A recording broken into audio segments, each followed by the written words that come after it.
तो कल के क्लास में हमने पढ़ा था प्राचीन भारत में विदेशी आक्रमण, और हमने देखा था कि भारत में 7 विदेशी आक्रमणकारियों ने आक्रमण किया था 500 बीसी से लेकर 500 एडी के बीच। उसमें पहले थे ईरानी या फारसी, दूसरे थे यूनानी, तीसरे थे यवन या बैक्टीरियन, चौथे थे पल्लव या पार्थियन, है ना, और उसके बाद पांचवे थे कौन, शक या सीथियन, है ना, छठवें थे कुषाण और सातवें थे कौन, हुन। इसमें से हमने ईरानी और फारसी को डिटेल से देख लिया था, यूनानी आक्रमणकारी को भी हमने डिटेल में देख लिया था। आज हम लोग तीसरा आक्रमणकारी थे यवन, उसको हम लोग डिटेल में पढ़ेंगे, ठीक है। तो यवन शासक, देखो हमने कल जाना कि जैसे यूनानी में सिकंदर का क्या हुआ, मृत्यु हुआ, तो सिकंदर की मृत्यु के बाद यूनानी लोग दो भागों में बढ़ गए थे, यवन और पल्लव, बैक्ट्रियन और पार्थियन। तो इसी यवन का प्रमुख या राजा या शासक कौन बना था, सेल्यूकस निकेटर, जो कि सिकंदर का क्या था, सेनापति था, और वही पहला राजा हुआ। तो ये जो यवन का पहला राजा था सेल्यूकस, यवन का पहला राजा कौन था, सेल्यूकस। इसी ने ही भारत पर पहला क्या किया, आक्रमण किया। तो भारत पर आक्रमण करने वाला पहला यवन शासक कौन था, सेल्यूकस। भारत पर आक्रमण करने वाला पहला विदेशी शासक कौन था, पुरुष। कल पढ़े थे भारत पर विदेशी आक्रमणकारी पहला कौन था, पुरुष। पहला विदेशी आक्रमणकारी जिसने भारत को जीता तो वो कौन था, डेरियस प्रथम, है ना, दारा प्रथम पढ़े थे। उसके बाद हमने पढ़ा कि पहला यूनानी शासक जिसने भारत पर आक्रमण किया तो वो कौन था, सिकंदर, वो कौन था, सिकंदर। और आज हम पढ़ रहे हैं कि भारत पर आक्रमण करने वाला पहला यवन राजा कौन था, सेल्यूकस। याद करो, इसके बारे में पढ़ चुके हम। सेल्यूकस ने 305 बीसी में, 305 बीसी में किसके ऊपर आक्रमण किया था, चंद्रगुप्त मौर्य के ऊपर आक्रमण किया था, चंद्रगुप्त मौर्य के ऊपर आक्रमण किया था। हार गया था कौन, सेल्यूकस हार गया था। तब उसने अपनी बेटी हेलेना का विवाह किससे किया था, चंद्रगुप्त मौर्य से किया था, है ना, और बदले साथ में दहेज में क्या दिया था, 4 प्रांत दिया था। और चंद्रगुप्त मौर्य ने भी बदले में अपने ससुर को क्या दिया था, 500 हाथी दिया था। ये सब डिटेल में हम पढ़ चुके हैं। तो पहला यवन शासक कौन था जिसने भारत पर आक्रमण किया, वो था कौन, सेल्यूकस, ठीक है। इसके बाद एक राजा हुआ जिसका नाम था एंटीयोकस तृतीय। क्या नाम था, एंटीयोकस तृतीय। ये राजा था जिसने भारत पर आक्रमण किया, है ना। ये दूसरा यवन शासक था जिसने भारत पर आक्रमण किया, और 206 बीसी के आसपास इसका आक्रमण किया था। और इसने भारत के एक राजा जिसका नाम था सुभाग सेन, उसको पराजित किया था। 206 बीसी के आसपास इसने सुभाग सेन नाम के राजा को क्या किया था, पराजित किया। देखो, इसने चंद्रगुप्त मौर्य जीता था और उसने कौन जीता था, एंटीयोकस तृतीय जीता था, है ना। इसने भारत के राजा किसको हराया था, सुभाग सेन को हराया था। क्लियर है। इसके बाद एक राजा हुआ यवन राजा जिसका नाम था डेमोट्रियस, है ना। अजीबोगरीब नाम है राजा लोग का, सेल्यूकस, एंटीयोकस, और अभी कौन सा राजा आ गया, डेमोट्रियस, है ना। ये डेमोट्रियस जो है ये सिकंदर के बाद पहला राजा हुआ। सिकंदर ने भारत को जीता था, और सिकंदर के बाद राजा जिसने भारत को जीता था, मतलब भारत के क्षेत्रों पर अधिकार किया था, वो राजा कौन था, डेमोट्रियस। अगर क्वेश्चन आता है कि सिकंदर के बाद किस शासक ने भारत के क्षेत्र पर अधिकार किया था, तो कोई और नहीं, यवन शासक कौन था, डेमोट्रियस था। वो कौन था, यवन शासक डेमोट्रियस था। इसने भारत के पंजाब और सिंध वाला जो क्षेत्र था उसको जीत लिया था, और सियालकोट को अपनी राजधानी बनाकर क्या कर रहा था, शासन कर रहा था, है ना। यवन शासक जिसने भारत के क्षेत्र पर अधिकार किया वो कौन था, डेमोट्रियस। और इससे पहले किसने अधिकार किया था, सिकंदर ने अधिकार किया था। तो सिकंदर के बाद राजा हुआ डेमोट्रियस जिसने भारत के क्षेत्र पर अधिकार किया और सिंध और पंजाब के क्षेत्र पर अधिकार कर लिया था, और राजधानी किसको बनाकर, सियालकोट को बनाकर क्या कर रहा था, शासन कर रहा था। जब ये भारत पर शासन कर रहा था सियालकोट को राजधानी बनाकर, उस समय इधर पाटलिपुत्र के तरफ बिहार वाले क्षेत्र में राजा था कौन, शुंग वंश का राजा पुष्यमित्र शुंग। कौन था राजा, पुष्यमित्र शुंग। देखो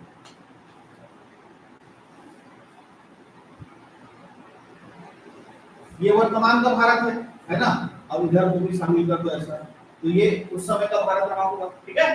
तो यहाँ पर किसका शासन चल रहा है, पुष्यमित्र शुंग का।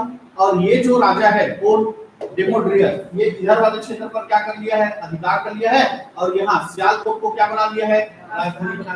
तो अब इधर को अधिकार किए तो इधर भी तो आने की कोशिश करेगा वो, तो ये इधर बढ़ने के चक्कर में किस पर आक्रमण किया, पुष्यमित्र शुंग पर आक्रमण किया। एक बार नहीं 2 बार आक्रमण किया, और दोनों के दोनों बार इसको हार का सामना करना पड़ा। यानी ये किससे हार गया, पुष्यमित्र शुंग से। तो पुष्यमित्र शुंग ने डेमोड्रियस को कितने बार हराया है, 2 बार हराया है। डेमोड्रियस को कितने बार हराया है, 2 बार हराया है। क्लियर है। तो आपको अच्छे से याद रखना है किस यवन शासक ने भारत पर अधिकार किया था, तो उसका नाम क्या है, डेमोड्रियस। और कौन सा यवन राजा है जो पुष्यमित्र शुंग से 2 बार हारा था, तो उसका नाम क्या था, डेमोड्रियस। क्लियर है। अगला राजा जिसने भारत पर आक्रमण किया और अधिकार किया उसका नाम था है ना, यूक्रेटाइडिज। ठीक है। ये भारत पर आक्रमण किया, भारत के क्षेत्रों पर अधिकार किया। ठीक है। और इसने बहुत बड़े क्षेत्र पर क्या कर लिया था, अधिकार कर लिया था। भारत के बहुत बड़े क्षेत्र पर अधिकार कर लिया था। तो एक इतिहासकार है जिसका नाम है स्ट्रैबो।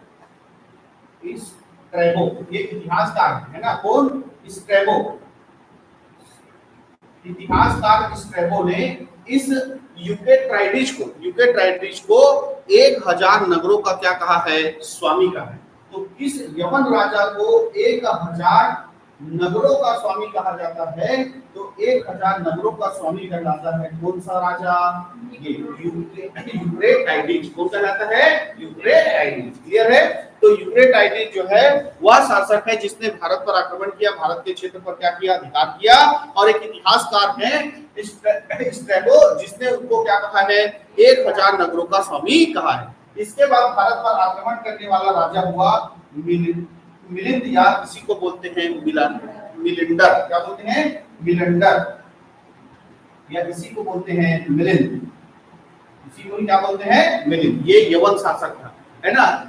बौद्ध धर्म ग्रंथ है, बौद्ध धर्म से संबंधित एक ग्रंथ है जिसका नाम है मिलिंद पन्हो। क्या नाम है, मिलिंद पन्हो। ये ग्रंथ, ये मिलिंद पन्हो में 2 लोगों का संवाद है। एक राजा है जिसका नाम मिलिंद है, और एक बौद्ध भिक्षु है जिसका नाम नागार्जुन है। नागार्जुन जो है, जो राजा है कौन, मिलिंद, वो बौद्ध धर्म से संबंधित जो भी उद्देश्य है उसके बारे में क्या करते हैं, प्रश्न करते हैं। और उन प्रश्नों का जवाब बौद्ध भिक्षु कौन देता है, नागार्जुन देता है। यानी राजा मिलिंद और नागार्जुन के संवाद को लिखा गया इसमें मिलिंद पन्हो में। और जो राजा मिलिंद है वो कोई और नहीं, यही यवन राजा कौन था, मिलिंद था। ठीक है। तो जो बौद्ध धर्म ग्रंथ है मिलिंद पन्हो, उसमें भी जिक्र है किसका, राजा मिलिंद का, जो कि यवन शासक किसका ही नाम है, मिलांडर का नाम है। क्लियर है। और इस राजा मिलिंद को जो वो था, क्या बोलते हैं, पुष्यमित्र शुंग, है ना। पुष्यमित्र शुंग ने क्या किया था, इसको पराजित किया था। याद करो, है ना। पुष्यमित्र शुंग के समय, शुंग वंश के समय पढ़ाया था कि पुष्यमित्र शुंग ने इसको पराजित किया था। क्लियर है। तो इसने मिलिंद पन्हो में जो राजा मिलिंद का नाम मिलता है वो कोई और नहीं, यही यवन शासक कौन है, मिलिंद है। और इसको पुष्यमित्र शुंग ने पराजित किया था। क्लियर है। और साथ ही ये जो मिलिंद पन्हो है ये पाली भाषा में लिखा गया क्या है, ग्रंथ है। कौन सा ग्रंथ है, पाली भाषा में लिखा गया ग्रंथ। तो इतने यवन शासकों ने भारत पर क्या किया है, आक्रमण किया। क्लियर है। यवन शासक कौन कौन, सबसे पहला कौन था, सेल्यूकस। इसको चंद्रगुप्त मौर्य ने क्या कर दिया, पराजित कर दिया। उसके बाद आया एंटियोकस तृतीय, इसने भारत के राजा किसको हराया, सुबाक सिंह को हराया और चला गया। उसके बाद राजा आया कौन, डेमोक्रियस, यवन शासक, जिसने भारत पर क्या किया, आक्रमण किया। और भारत के सिंध और पंजाब वाले क्षेत्र पर अधिकार कर किसको राजधानी बनाया, सियालकोट को राजधानी बनाया। और भारत के और क्षेत्रों में आक्रमण करने के लिए जब ये आगे बढ़ रहा था तो पुष्यमित्र शुंग ने इसको क्या किया, 2 बार पराजित किया। उसके बाद एक राजा हुआ यवन राजा यूक्रेटाइडिस, जिसने भारत के क्षेत्र पर अधिकार किया था। और इतिहासकार स्ट्रैबो ने ही इसको 1000 नगरों का क्या कहा है, स्वामी कहा है। उसके बाद यवन राजा हुआ मिलिंद या मिलांडर, जिसने भारत पर क्या किया था, अधिकार किया था। और जो बौद्ध धर्म ग्रंथ है जिसका नाम है मिलिंद पन्हो, उसमें यही राजा मिलिंद का ही जिक्र है जो नागार्जुन के साथ क्या किया है, संवाद किया है। और ये मिलिंद पन्हो जो है किस भाषा में लिखा गया है, पाली भाषा में लिखा गया। क्लियर है। ये यवन लोग भारत पर आए, अधिकार किए, शासन किए यहाँ पर, और इन्हीं के द्वारा ही भारत में मुद्रा प्रचलन किया गया। भारत में मुद्रा नहीं होता था, सिक्के बनाते थे, तो मुद्रा चलाने का कार्य भारत में किसके द्वारा किया गया? यवन शासकों के द्वारा किया गया। ठीक है, भारत में सोने का सिक्का नहीं बनता था, भारत में सोने का सिक्का नहीं बनता था। भारत में पहली बार सोने के सिक्के का प्रचलन करने वाले भी कौन थे? यवन। क्लियर है? तो भारत में मुद्रा का प्रचलन और किसका प्रचलन? सोने के सिक्के का प्रचलन किसके द्वारा किया गया? तो यवन शासकों के द्वारा किया गया। तो भारत में सोने का सिक्का सबसे पहले किसके द्वारा बनाया गया पूछेगा तो कौन था? यवन। क्लियर है? तो सबसे पहले आए विदेशी आक्रमणकारी ईरानी और फारसी और यूनानी, उसको कल पढ़ चुके। उसके बाद तीसरे नंबर पे आए थे यवन, जिसके बारे में अभी हमने जाना। और चौथे नंबर पे कौन आए थे? पल्लव। चौथे नंबर पे कौन आए थे? पल्लव, जिनको क्या कहा गया? पार्थियन। जिनको क्या कहा गया? पार्थियन। पार्थियन का अर्थ होता है ईरान के निवासी, यानी ईरान के लोग भी जब अलग क्षेत्र में रहने लगे उनको अलग नाम दे दिया गया था, क्या? पार्थियन, जिनको हमने क्या कहा? पल्लव। और इस पल्लव का संस्थापक जो था उसका नाम था माउस। इसका संस्थापक कौन था? माउस।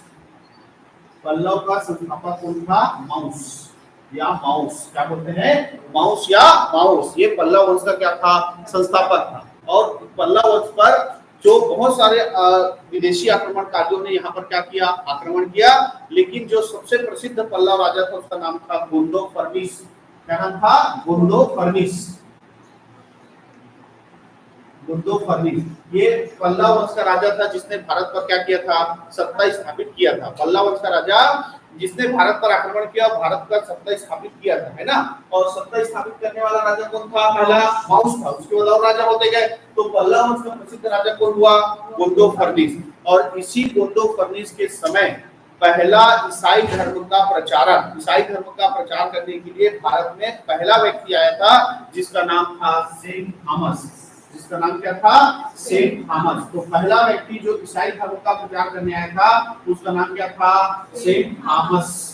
क्या नाम था? Saint Thomas. क्लियर है? ये ईसाई धर्म का प्रचार कर रहा था भारत में। तो मद्रास के पास एक गांव है जहां पर इसकी क्या कर दी गई? हत्या कर दी गई। क्लियर है? तो किसके समय ईसाई धर्म का प्रचारक सेंट थॉमस भारत आया था? तो किसके समय आया था? गोंडोफर्निस के समय आया था। और गोंडोफर्निस किस वंश से संबंधित है? पल्लव वंश से संबंधित। क्लियर है? इससे ज्यादा कुछ नहीं आता है। अच्छा, इस पल्लव वंश की राजधानी तक्षशिला थी। इस पल्लव वंश की राजधानी क्या थी? तक्षशिला। तो इसके संस्थापक कौन थे? माउस या माउस। इसका जो राजधानी क्या था? तक्षशिला था। इसका प्रसिद्ध राजा कौन हुआ? गोंडोफर्निस। और इसी के समय जो है कौन आया था? ईसाई धर्म का पहला प्रचारक सेंट थॉमस आया था, जिसका मद्रास के पास एक गांव में क्या हो गया था? हत्या हो गया। क्लियर है? अब इसके बाद पल्लव के बाद कौन आए थे? शक। और शक लोग को ही क्या बोलते थे? सिथिया। शक लोग को ही क्या बोलते थे? सिथिया। ठीक है, देखो चीन में क्या हुआ था? 160 से 165 से 160 बीसी के आसपास चीन में कुछ जनजाति लुटेरे बन गए थे, एकदम लूटपाट करते थे चीन में। उसी में एक शक जनजाति था, कुषाण जनजाति था और हुण जनजाति था, है ना। इसको जो वो थे क्या बोलते हैं? चीनी लोग। शक को बोलते थे सही जनजाति। शक को क्या बोलते थे? सही जनजाति। जो कुषाण थे उसको क्या बोलते थे? यूची जनजाति। और जो हुण थे उसको चीन में कहा जाता था हुंगनू जनजाति। क्या कहा जाता था? हुंगनू जनजाति। ये तीनों जनजाति जो थे वो चीन में क्या कर रहे थे? लूट मार कर रहे थे, है ना। तो उस समय जो चीन का राजा था, है ना, उसने क्या किया? इन सब को चीन से क्या कर दिया? बाहर निकलवा। इन सबको चीन से बाहर निकलवा दिया और चीन के एक विशाल दीवार का क्या किया? निर्माण किया, ताकि इन चोरों लूट मारों से चीन का क्या हो सके? सेफ्टी हो सके, सुरक्षा हो सके। इसलिए राजा ने इन तीनों जनजातियों को क्या कर दिया? बाहर निकाल दिया। तो कहीं ना कहीं तो जाना पड़ेगा खाना बदोश खाना खाने के लिए। तो इन लोग तो पहले से क्या थे? लूट मार थे। तो इन लोग भारत के क्षेत्र में आए और इन लोगों ने भारत के क्षेत्र पर क्या करना? लूट मार करना और अधिकार करना चालू किया। तो सबसे पहले कौन आए थे? सही जनजाति के लोग आए थे, जिनको हमने क्या कहा? शक या सिथियन कहा, है ना। शक या सिथियन कहा। और भारत में इसका संस्थापक, शक वंश का संस्थापक था जिसका नाम था मोएज। संस्थापक कौन था? मोएज। ये तो शक वंश का संस्थापक भारत में कौन था? मोएज। ये भारत में आया। समझ में आया ना कैसे ये शक और यूची और हुन, है ना। यूची यानी क्या बनेगा? कुषाण। और हुन टुडू क्या बनेगा, मोड़ बनेगा। भारत में आके उसको हम लोग अलग नाम देंगे।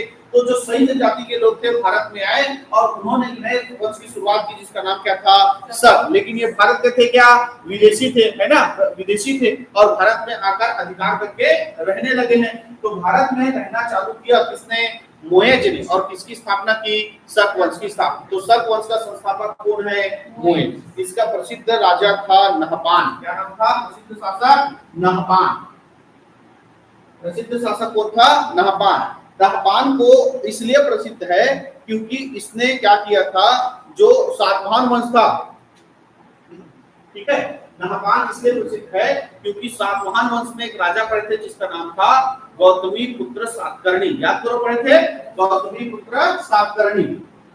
गौतमी पुत्र सातकर्णी।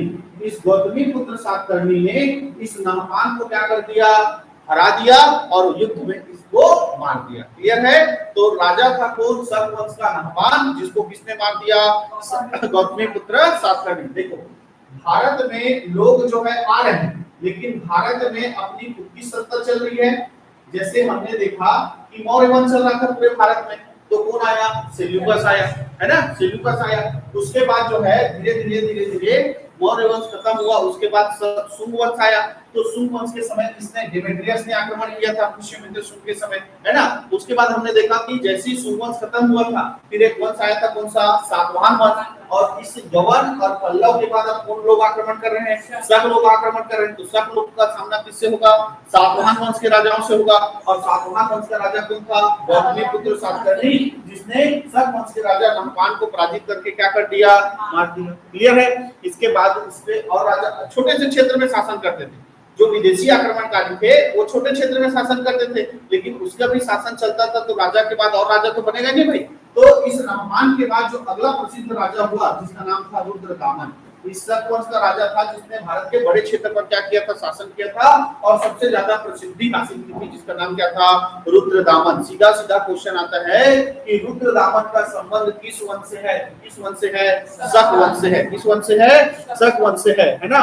और इसका एक अभिलेख मिला है जिसको हम लोग जूनागढ़ अभिलेख के नाम से जानते हैं। किस अभिलेख के नाम से जानते हैं, जूनागढ़ अभिलेख, या इसी को बोलते हैं गिरनार अभिलेख। इसी को क्या बोलते हैं, जूनागढ़ अभिलेख या गिरनार अभिलेख, जो संस्कृत भाषा का पहला अभिलेख है।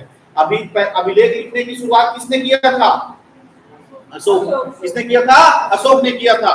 लेकिन वो किस भाषा में था, पाली भाषा में था। संस्कृत भाषा का पहला अभिलेख जो भारत से प्राप्त हुआ है वो कौन सा है, जूनागढ़ या गिरनार अभिलेख, जो किस राजा का है, रुद्रदामन। और इसी अभिलेख में पहली बार चंद्रगुप्त मौर्य का उल्लेख मिलता है। इसी जूनागढ़ अभिलेख में ही पहली बार किसका उल्लेख मिलता है, चंद्रगुप्त मौर्य। तो चंद्रगुप्त मौर्य का पहला उल्लेख किस अभिलेख में है बोलेगा, तो जूनागढ़ या गिरनार अभिलेख में है, जो संस्कृत भाषा का क्या है, पहला अभिलेख। क्लियर है। चंद्रगुप्त मौर्य के समय पुष्यमित्र शुंग ने एक पुष्यगुप्त ने एक नहर झील बनाया था जिसका नाम क्या था, सुदर्शन झील। अभी पूछा था। तो सुदर्शन झील का निर्माण चंद्रगुप्त मौर्य के समय हुआ। अब कितना समय बीत गया, इतना समय बीत गया है, तो वो जो झील था वो थोड़ा खराब हो गया, तो उसको रिपेयरिंग यानी कि जीर्णोद्धार किया था किसने, रुद्रदामन। क्लियर है। तो जीर्णोद्धार इसका सुदर्शन झील का, सुदर्शन झील का जीर्णोद्धार, सुदर्शन झील का जीर्णोद्धार किसके द्वारा हुआ था, तो वो हुआ था रुद्रदामन के द्वारा पहली बार। किसके द्वारा, रुद्रदामन के द्वारा सुदर्शन झील का पहली बार क्या किया गया था, जीर्णोद्धार किया गया था। याद करो गुप्त वंश में हमने राजा पढ़ा था स्कंदगुप्त, उसमें मैंने बताया था स्कंदगुप्त वह राजा है जिसने सुदर्शन झील का दूसरी बार जीर्णोद्धार कराया था। क्लियर है। तो सुदर्शन झील का निर्माण किसने किया था, पुष्यगुप्त ने, चंद्रगुप्त मौर्य के समय। उस पे नहर बनाने वाला अशोक के समय उसका पुनर्निर्माण करने का पहला काम किया किसने, ये रुद्रदामन ने। और दूसरी बार जीर्णोद्धार या पुनर्निर्माण किया तो उस राजा का नाम क्या था, स्कंदगुप्त। क्लियर है। और ये जो रुद्रदामन है ना, और रुद्रदामन ने ये सुदर्शन झील का क्या किया, पुनर्निर्माण किया। और ये भी अपने सत्ता का फैलाव करेगा कि नहीं करेगा। तो इसका भी सामना जो है किससे हुआ था, सातवाहन के राजा से हुआ था। देखो इस समय कौन सा वंश चल रहा है भारत में, सातवाहन वंश। और ये विदेशी आक्रमणकारी क्या कर रहे हैं, आक्रमण कर रहे हैं, है ना। तो जब रुद्रदामन जो है शक वंश का राजा था, भारत पे आक्रमण कर रहा था, तो भारत में किसका सत्ता चल रहा था? सातवाहन वंश का सत्ता चल रहा था। और उस समय राजा था सातकर्णी पुलुवामी, है ना? जो था सातकर्णी पुलुवामी,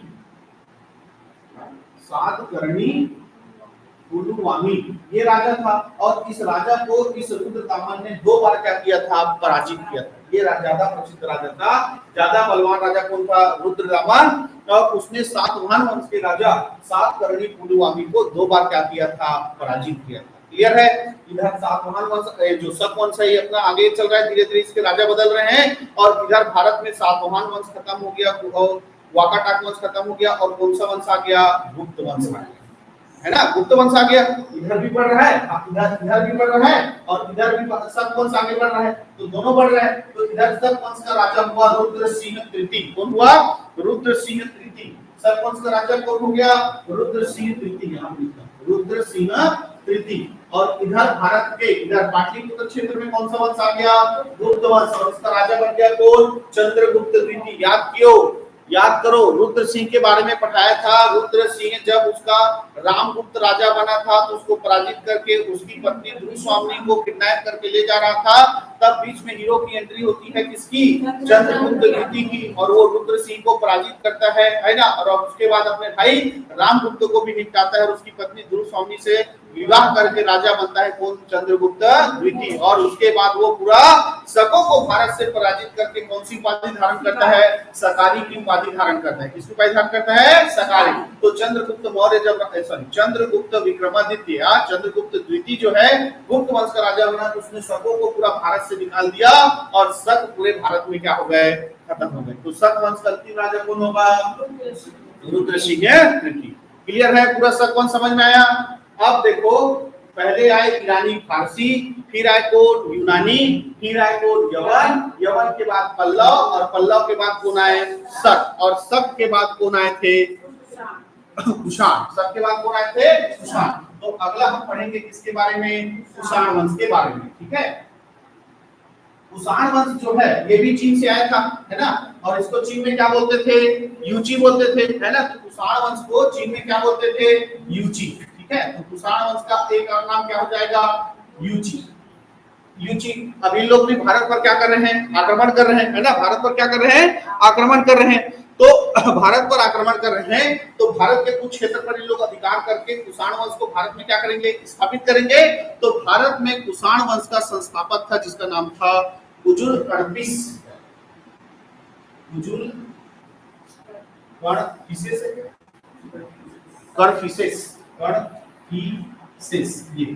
ये क्या है? संस्थापक। ठीक है? तो कुषाण वंश का भारत में संस्थापक कौन है? कुजुल कड़फिसेस। क्लियर है? लेकिन वास्तविक संस्थापक कहलाता है विम कड़फिसेस। क्या कहलाता है? विम कड़फिसेस। ये वास्तविक संस्थापक कहलाता है। ठीक? और सबसे प्रसिद्ध राजा कहलाता है कनिष्क। कुषाण वंश का भारत में सबसे प्रसिद्ध राजा कौन है? कनिष्क। क्लियर है? ये दोनों भूल जाओगे चलेगा। कुषाण वंश का जो संस्थापक है भारत में कौन है? कुजुल कड़फिसेस। और जो वास्तविक संस्थापक है उसका नाम क्या है? विम कड़फिसेस। लेकिन जो सबसे प्रसिद्ध राजा था वो कौन था? कनिष्क। तो सबसे प्रसिद्ध राजा कौन था? कनिष्क था। ठीक है? कनिष्क जब राजा बना था 78 ईस्वी में। कनिष्क जब राजा बना कौन सी ईस्वी में? 78 ईस्वी में। तब इसने एक संवत चलाया था जिसका नाम था शक संवत। क्या नाम था? शक संवत। क्या नाम है? शक संवत। क्लियर है? तो कनिष्क ने अपने राज्याभिषेक के समय किस संवत की शुरुआत की थी? तो किस संवत की शुरुआत की थी? शक संवत। अब शक लिखा है तो शक वंश ने चलाया करके मत सोचना, है ना? ये भारत है, यहाँ बड़ा अजीबोगरीब चीज होता है कि नहीं है?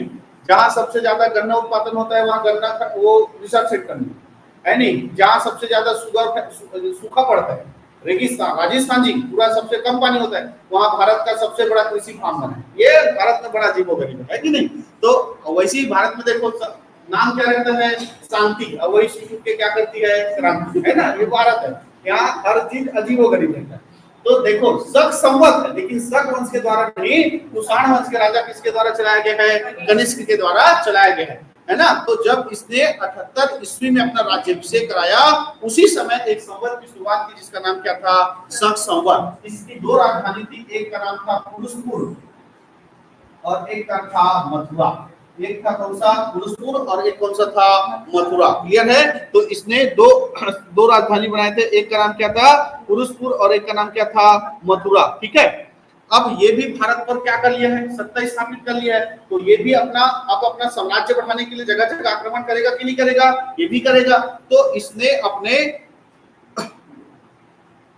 पाटलिपुत्र पर आक्रमण किया, है ना। कहां पर आक्रमण किया, पाटलिपुत्र पर आक्रमण किया और वहां के शासक को क्या कर दिया, पराजित कर दिया। वहां के शासक को क्या कर दिया, पराजित कर दिया। और पाटलिपुत्र पर आक्रमण कर वहां के शासक को पराजित किया, है ना।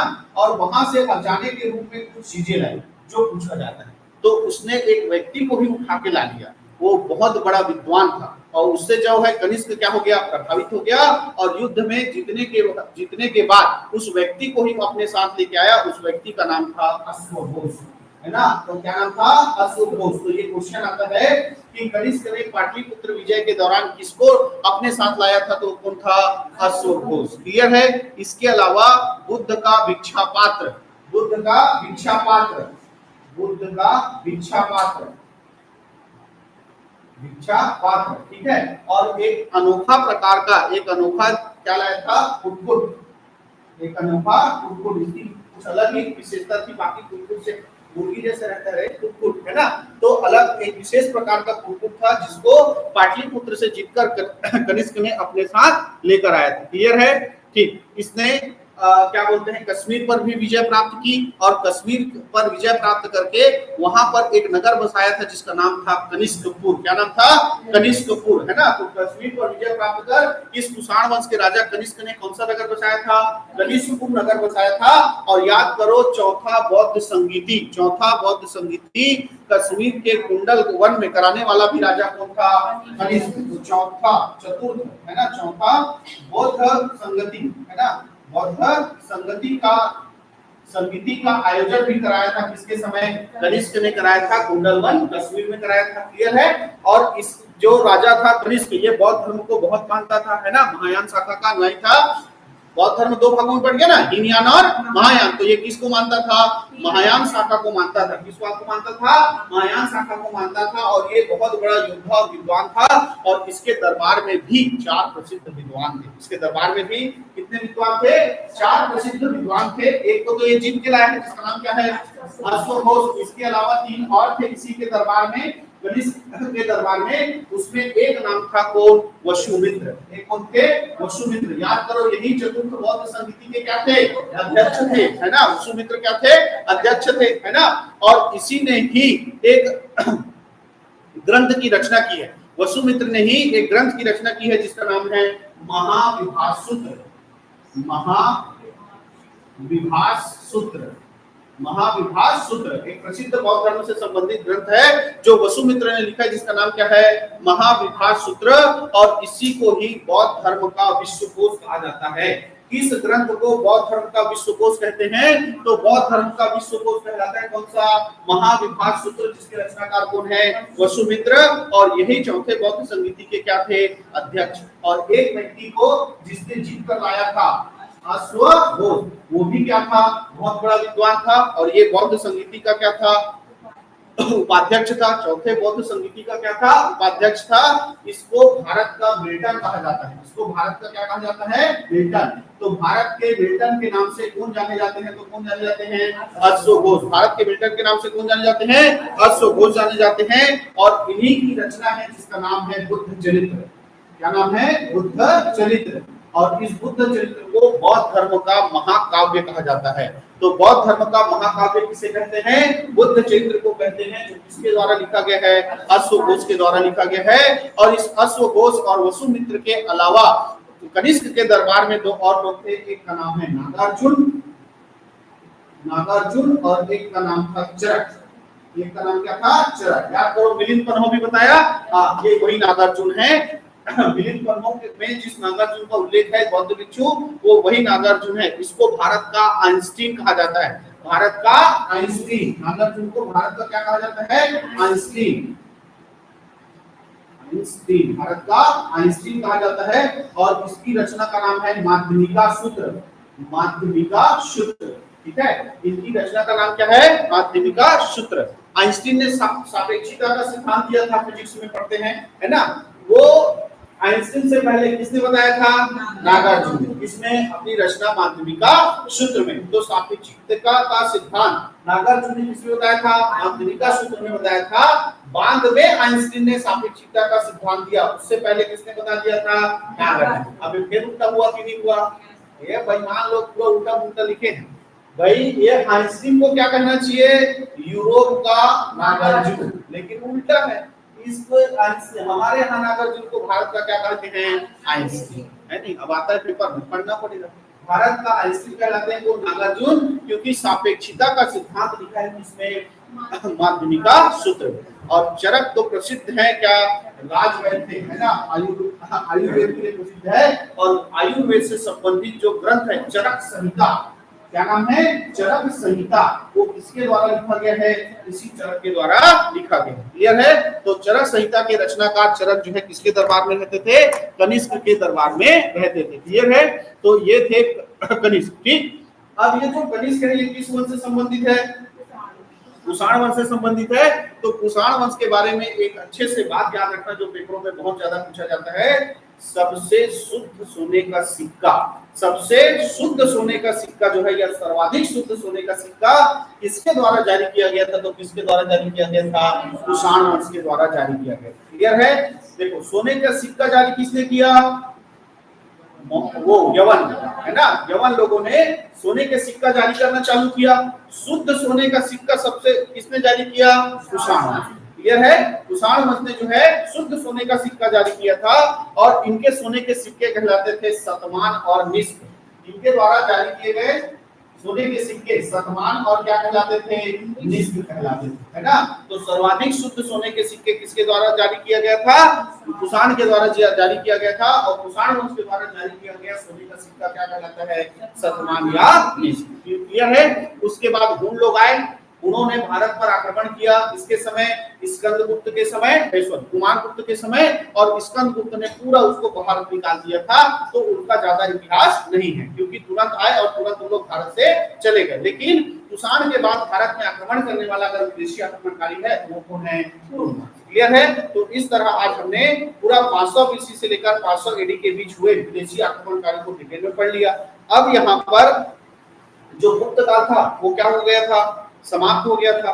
और गुप्त काल के समाप्त होने के बाद एक नया वंश उभर कर आएगा, है ना, गुप्त वंश के बाद, और उसका नाम होगा पुष्यभूति वंश। तो कल से जो है गुप्तोत्तर काल यानी गुप्त काल की समाप्ति के समय के काल को पढ़ेंगे। आज के लिए इतना ही, बाकी देखेंगे अगले क्लास में।